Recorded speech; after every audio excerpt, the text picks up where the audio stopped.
enfermedades y virus que han matado a millones y millones de personas en el mundo. ¿Cuáles son las pestes que más personas han matado en el mundo? Comenzamos con la malaria. Señoras y señores, fíjense ustedes que la malaria o paludismo es una enfermedad potencialmente mortal causada por parásitos que se transmiten al ser humano por la picadura de mosquitos infectados, Pili. Es una de las enfermedades más antiguas de la historia y según registros, la malaria ha infectado a los humanos durante más de 50.000 años. Ha causado, ojo, unos 400 a 900 millones de casos de fiebre y aproximadamente 2 a 3 millones de muertes anuales. Es decir, cada 15 segundos muere una persona en el mundo por malaria. Síntomas de la malaria. Atención, fiebre aguda, dolor de cabeza, escalofríos y vómito. Casi como un carrete de la Pili Besanilla, pero malaria, es distinto, no es lo mismo.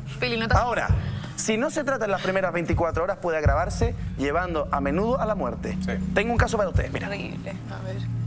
Bueno, este es Pedro, es un niño que tiene 1 año y 1 mes, que acaba de ingresar ahora mismo.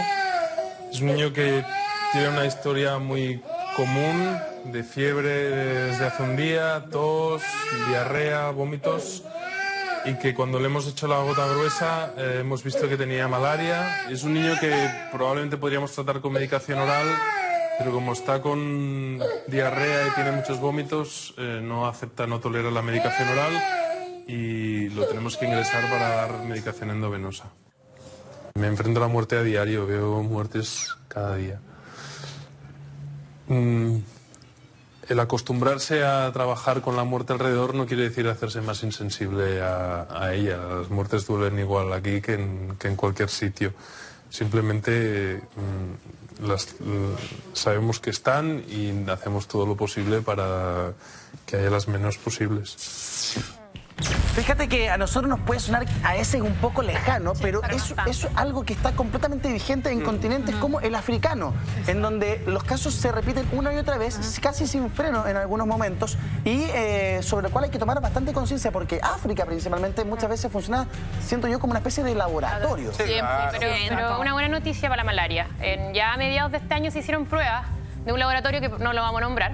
Claro. El laboratorio uno de los más grandes del mundo y hizo pruebas respecto a la malaria y ganó la concesión y de esto ya se empezó a ver estudios exitosos, por ende va a salir a la venta y se va a masificar en los sectores de salud, en el fondo África sobre todo, para favorecer a que no mueran más niños ni personas con el tema de la malaria. Qué importante eso y qué necesario, porque la malaria hoy en día hace que 2 a 3 millones de personas mueran, o sea, cada 15 segundos. Ahora, si vienes de una farmacéutica grande, probablemente te cura una cuestión y te echan a perder otra, porque si no es negocio. Eso iba a decir. Exacto. Muchas veces, claro, muchas veces también Salfate nos cuenta constantemente sobre cosas como esa. También África es como un ratón de laboratorio, se llevan todas las enfermedades, se prueban. No, aparte esa misma farmacéutica tiene que ver con el ébola.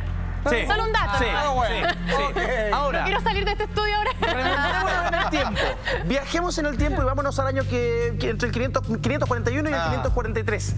La plaga de Justiniano azotó a Roma. A ver, esta es considerada una de las plagas más grandes de la historia. Mató entre 30 y 50 millones de personas, casi la mitad de la población que había en aquel entonces en Asia, Norte de África, Arabia y Europa. La causa de esta plaga muchas veces se dice que es la peste negra y las investigaciones más recientes confirman que se trata de la misma plaga bubónica, pero más evolucionada y con otros síntomas. Claro, hay que entender que por mucho tiempo se le echó la culpa a los ratones, pero finalmente se descubrió que era la pulga que habita en los ratones. Exactamente. Y que cuando no le quedaron roedores, comenzaron como segunda opción a preocuparse y a picar a los humanos. Y de hecho, es bastante curioso, hasta hoy día sigue siendo un misterio por qué se detuvo, porque no saben en qué momento se paró de un lugar a otro. Algunos dicen que tiene que ver otra raza de ratones que se impuso en la localidad y que finalmente era inmune a estas pulgas. Su nombre se debe justamente a un emperador que regía en aquel entonces, Justiniano I, y quien también sufrió en carne propia lo que fue esta plaga. Ahora, el hombre fue uno de los pocos que logró sobrevivir. Nos lo relata también una historiadora, miren. Se calcula que murieron unas 200.000 personas entre Constantinopla y Oriente. Esto supuso una gran pérdida económica, porque los que fallecían eran los que pagaban los impuestos. El gobierno estaba muy preocupado y no tardó en aprobar leyes que hacían a los herederos responsables de las deudas. Y si no había herederos, el resto de la familia debería pagar los impuestos pendientes. Sin duda, creo que el gobierno estaba presionado.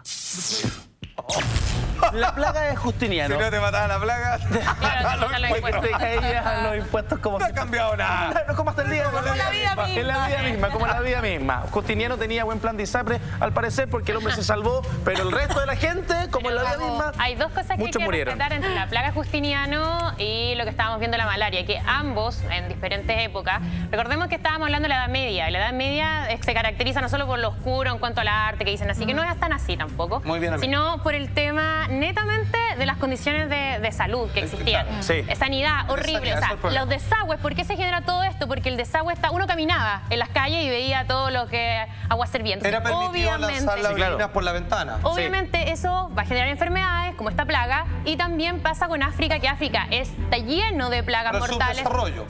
Obviamente porque lo que mismo pasa en India con el tema de salud. Ahora, si hay una peste que ha matado a muchas personas en el mundo, cerca de 75 millones, es la peste negra o la peste bubónica, y que Esta fue comenzó en el brava, siglo XIV, pero uno dice, entonces esto está completamente erradicado. Fíjense que hay el caso de un hombre muerto por esta peste en pleno siglo XXI. Hace muy pocos días supimos de un hombre que murió en Colorado, Estados Unidos, a causa de la peste negra. Se cree que este hombre se pudo contraer la enfermedad por medio de las pulgas de un roedor o de un animal que estaba muerto. Y de acuerdo a lo que informó CNN en español, un perrito que estaba en las praderas muerto es el único animal confirmado que tiene la peste en aquella zona del pueblo. A principios de este año, un joven del condado de Larimer, Colorado, falleció, claro, justamente por esto mismo. Esto fue brutal. Aquí cuánto logró acabar casi como los 3/4 de Europa, Sí. ¿no? Sí.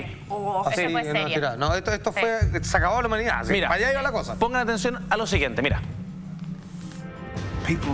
La gente sufría una agonía terrible y unos dolores de cabeza horrorosos. Uno de los síntomas era una sed insaciable, hasta el punto de que a veces se tiraban a los ríos y se ahogaban porque no eran capaces de saciarse.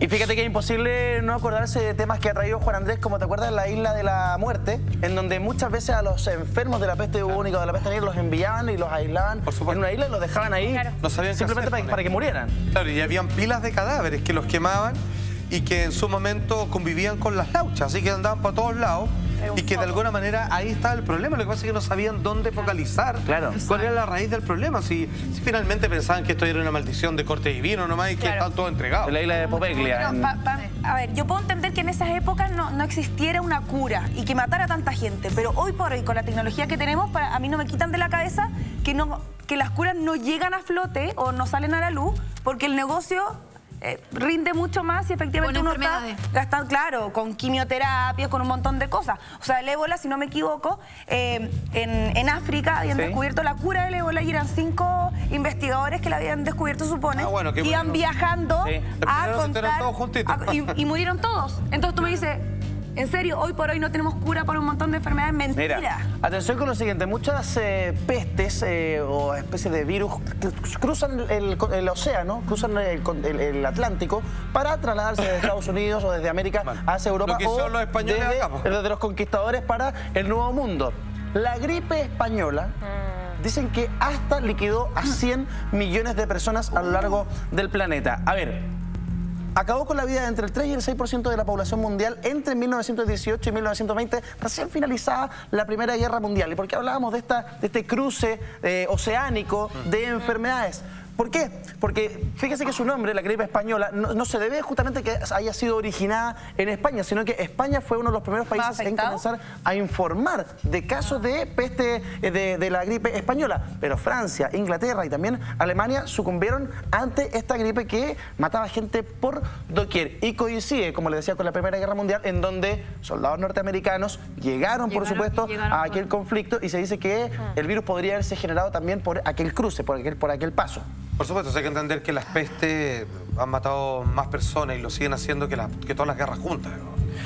O sea, eso es un peligro tremendo y a veces tiene que ver con un asunto de salubridad Sí. y a veces sencillamente Y espero que esto se cumpla, digamos, porque a veces no siempre es así, que tiene que ver con las guerras bacteriológicas.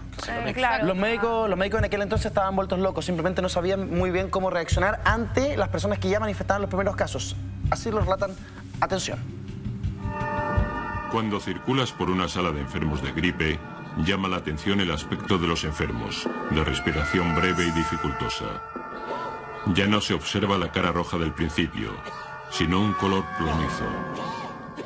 La mirada inquieta refleja el miedo a una asfixia pulmonar. El enfermo a veces escupe una espuma blanca, en ocasiones sanguinolenta. Después sobreviene la asfixia. El principio es brusco, a veces violento. Ascenso rápido de la fiebre que puede llegar a los 41 grados. Cefaleas, expectoraciones, estertor. En 5 semanas he visto morir a más pacientes que en 10 años. En 5 semanas he visto morir más pacientes que en 10 años. Impactante aquel relato. ¿Usted sabe cuál es la enfermedad que mata más personas al año desde siempre? Hasta el día de hoy, ¿eh? No. El resfrío común, compadre. El resfrío. El resfrío. ¿Está resfriado con Resfrío mal cuidado. De eso de que nosotros nos resfriamos aproximadamente 1 o 2 veces por año. Claro. Sí, sí. Eso es lo que mata hasta el día de hoy más personas que cualquier otra cosa, compadre. Impactante. Y creemos que la ciencia ha avanzado, quizás no ha avanzado lo suficiente. Señoras y señores, se nos viene